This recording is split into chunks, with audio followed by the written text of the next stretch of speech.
Hold on. I feel bad for the Xenomorphs. Anyway, right. First off, this video will contain spoilers for a number of movies in the Alien and Predator franchises, and is made firmly tongue-in-cheek, meaning that this is just a bit of fun, and I don't want any of you book nerds coming for me. Alright? Deal? One day recently, me and my better half were working our way through some of the less regarded Alien movies. They had not seen some of them, and I watched the likes of Alien Covenant just the once because, well, it's not great, is it? Anyway, we got to watching the first AVP movie, that being Alien vs Predator. We were watching what is a reasonably okay movie, especially compared to what came after, and my wife turned to me and said, I feel bad for the Xenomorphs. Cards on the table. Growing up, I was always a Xenomorphs guy, so I was fully prepared to board this train with no further explanation. But for the purposes of this video, we will explore this sentiment a little further.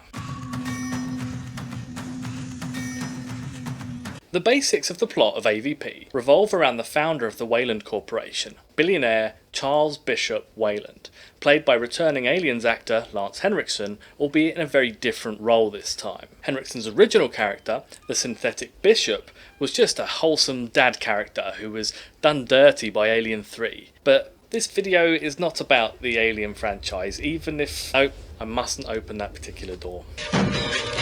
Anyway, Weyland has these satellites searching for valuable deposits under the surface of the Earth, and discovers an energy reading under an island in the Antarctic, which then turns out to be an ancient temple. He rushes to claim the temple as part of his legacy, since he is not long for this world, and so he hires a bunch of experts to investigate it before someone else does. This motivation should be familiar to those that have seen Prometheus and Alien Covenant and their version of Mr. Weyland. Not the same character, but related. Actually, this really is similar to the plot of Prometheus so far, isn't it? They discover that the Predators have used the temple periodically throughout history to breed Xenomorphs, using human slaves as hosts, thereby creating a dangerous adversary for the Predators' chosen sport of trophy hunting. Upon entry to this temple, one of the clumsy victims treads on a pressure plate which defrosts a dormant alien queen, which then begins laying eggs, and begins a 13 Ghosts style metamorphosis where the walls start moving, separating the humans and trapping them inside the temple.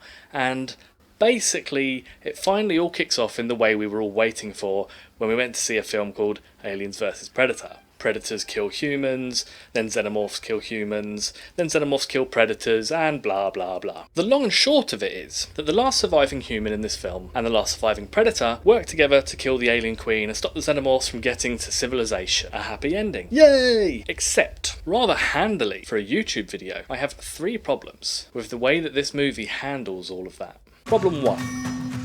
The noble billionaire fallacy.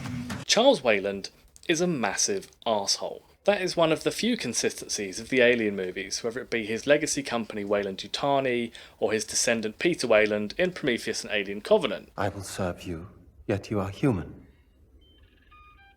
You will die. I will not. Bring me this tea, David.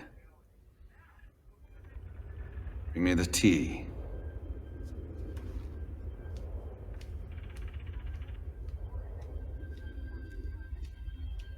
The Weylands are arseholes. However, let us restate why he is a massive twat, because AVP seems quite keen to rehabilitate him at times, and I think it's important we acknowledge that he is a bad man that makes bad decisions. Firstly, this film is set in 2004, so climate change is very much a concern, and yet we reveal our genius billionaire megamind is looking for natural resources in one of the most vulnerable areas of planet Earth, so already just pure billionaire extinction brain. Our erstwhile Musk-alike throws a bunch of money at some subject matter experts, including boring protagonist Alex Woods, who is a tundra survival expert or some such thing, and gets them all put on a ship headed for the island near Antarctica with a temple underneath, so that they can dig a big hole and something legacy. Alex, who is at least semi-competent to be fair to them, points out how ludicrously dangerous all this is without adequate training and planning, etc. But Weyland is just like, we don't want to miss out, so we will get someone else to do it if you don't. So just a really great guy to work for.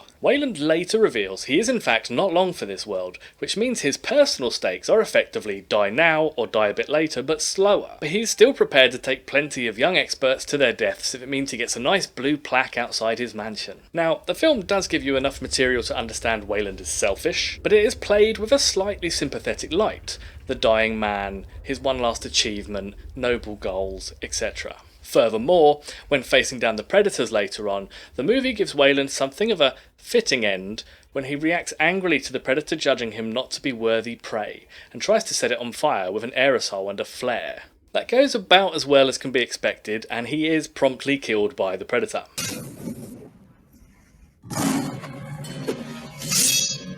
It is outrage at being deemed less than the other people around him that is what leads him to this futile gesture, rather than any sense of heroism. I suppose, to give this film its credit, 2004 was a little ahead of the tech billionaire plague that we are currently living through, but his words and deeds definitely sum up some of the hubris on display from generic comic book villain Jeff Bezos or terminally divorced Twitter saboteur Elon Musk. However, the film fails to acknowledge just how dumb Weyland is, how selfish he is, and how much he is responsible for near enough every death in the film. Ultimately, the predators would need there to be humans in the temple to breed the aliens, and the humans are only there because Weyland wanted to be remembered. And he should be, in the same way that we will all remember Ocean Gate in the years to come. Problem 2.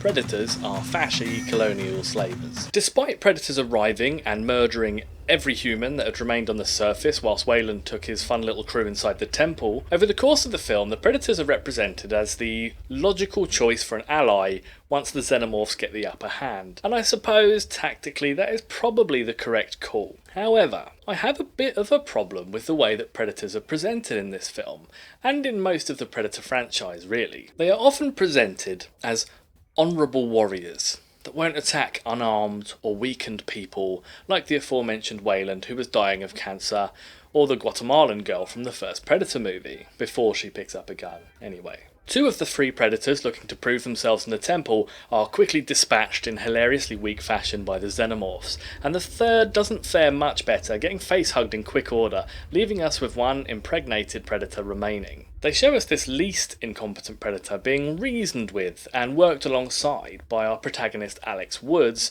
to stop the Xenomorphs getting to the surface, and this predator eventually helps Woods in dispatching the alien queen. But, remind me why they came to the temple again? Oh yes, it's so that they can use human slaves as cattle to be impregnated from the eggs that they are forcing the also enslaved Xenomorph queen to lay. And where did this temple come from? Remind me. Earlier on in the film, they read some hieroglyphs that reveal they made human slaves build it. Slaves that were then sacrificed to the facehuggers to create more Xenomorphs. Xenomorphs that were then killed defending their queen. So what we are actually talking about is a race of space-bound colonial slavers that have a culture based on racial purity, violence, and a generally low opinion of any race they consider as beneath them. Can you see where I'm going with this? But there's this whole thing where they won't kill weak or unthreatening people, and that's something, right? That's empathy, isn't it? Or some sense of fairness, at least? Sort of. I mean, there are a lot of examples of predators killing unarmed people, though. And I mean, don't most of their kills come from them just killing unaware people using their active camouflage and advanced weaponry? That doesn't seem very honourable, does it? Hold on, I hear you say. The predators don't threaten our whole species like the Xenomorphs do. Well, some of the scientists on this expedition point out there was evidence that a whole civilization was wiped out here by a predator's self-destruct explosives, in a cycle where they failed to contain the Xenomorphs. The same Xenomorphs they bred deliberately from human slaves. So, yeah. Problem 3. Xenomorphs are the victims. At the bottom of the temple, triggered by a pressure-sensitive tile near its main entrance, a manacled and collared queen alien defrosts along with her egg sac. She is held by many chains and unable to move from this spot. The predators have enslaved her, and have her producing eggs for them, that are then used to impregnate humans, to eventually create a xenomorph threat for them to fight. Her reproductive labour is therefore being exploited by the predators, her children raised and then killed for their entertainment. We do not know how many times she has been used this way, or how many of her children she has spawned only to sense them being killed somewhere in the temple above her. How many lives has she lived this way, with no autonomy, no hope, and nothing but suffering, exploited, and then frozen again, ready for the next time? Perhaps you may argue that this is little different to farming, an industry a great many of us benefit from. And there is a case for moral hypocrisy, certainly.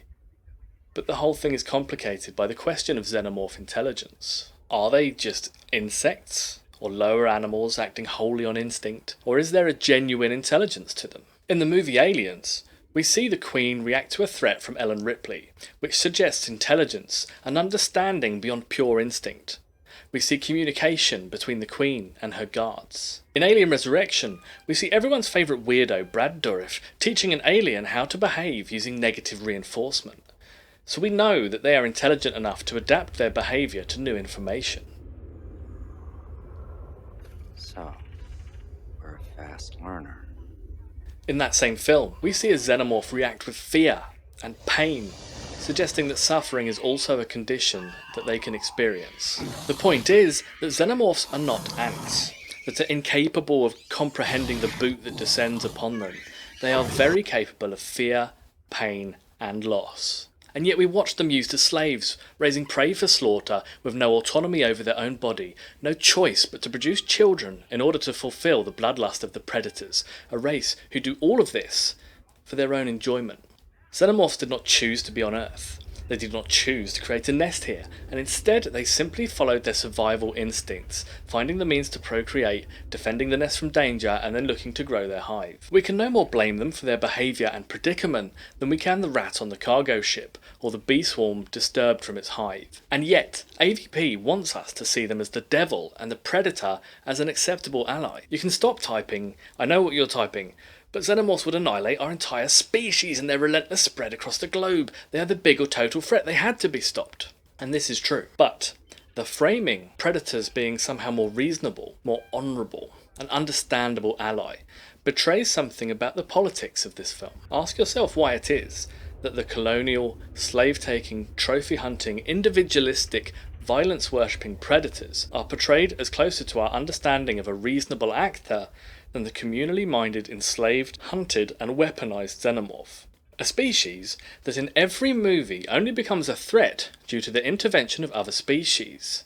Follow my logic here. In the original movie Alien, Weyland-Yutani sends the Nostromo to investigate the crashed engineer ship in order to get a sample for study and exploitation. In the second movie Aliens, a colony is sent to the same planet by Weyland-Yutani for the same reason. Let us not forget Paul Reiser's slimy corporate lackey Burke and his attempts to get live samples off of the planet via the facehugger impregnation of Ripley and Newt. In Alien 3, that alien is there due to the events of Aliens, and when help arrives, it is to capture a xenomorph sample more than it is to save anyone. In Alien Resurrection, the xenomorphs were considered extinct, and only exist because human scientists genetically cloned them from DNA gathered at the end of Alien 3. In Prometheus, the synthetic David, created by Weyland himself, becomes deranged and deliberately infects the crew with the catalyst, a liquid that rapidly evolves whatever it comes into contact with, spawning the ancestors of the xenomorph. In Alien vs Predator, as we've already discussed, the predators put the xenomorphs on Earth, enslaved, and with the Queen producing eggs against her will. And, in the truly dreadful Alien vs Predator Requiem, actually, I can't even remember why there are aliens in that film, and I hope to never have to find out. Truly just a terrible cash-in piece of crap. Make no mistake, the xenomorph is a creature of nightmares. Of that there is no doubt. But it is a victim of outside forces in every instance when encountered in a movie, whether out of corporate greed, violent self-interest, or the fascistic self-worship of the predators. It can be no more blamed for its actions than the bees of a disturbed nest. No one is suggesting that we should have let the xenomorphs win, to destroy life as we know it.